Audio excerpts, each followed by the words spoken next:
नमस्ते दोस्तों, marble flooring Jitendra Sharma में आपका स्वागत है। आज जो हम देखेंगे कि इस लोड को कैसे चेक करें कि ये लोड पूरा एक ही लोड है या अलग अलग है, इसमें कोई मिक्स किया हुआ तो नहीं है। तो सबसे पहले आपको क्या करना है कि लोड के चारों तरफ देखना है।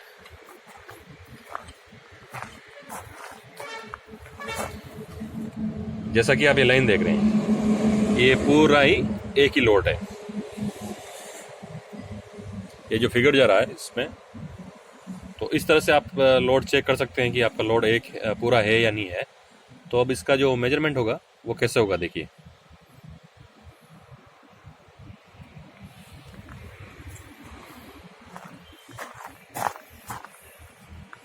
जैसा कि ये क्रैक आ गया, आपका मेजरमेंट है वो यहाँ से होगा। और दूसरा बताता हूँ मैं आपको।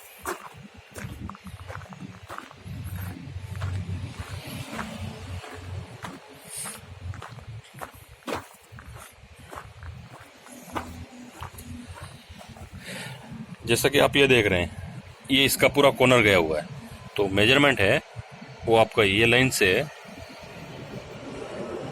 यहाँ तक ही होगा, ये साइड ही होगा। ये आपको फ्रेम में मिलेगा। ये सब होलसेल मंडी में चलता है ये मेजरमेंट। तो इस तरीके से आप मेजरमेंट करवा सकते हैं। धन्यवाद दोस्तों। अगर वीडियो अच्छा लगा हो तो लाइक और सब्सक्राइब जरूर कीजिए।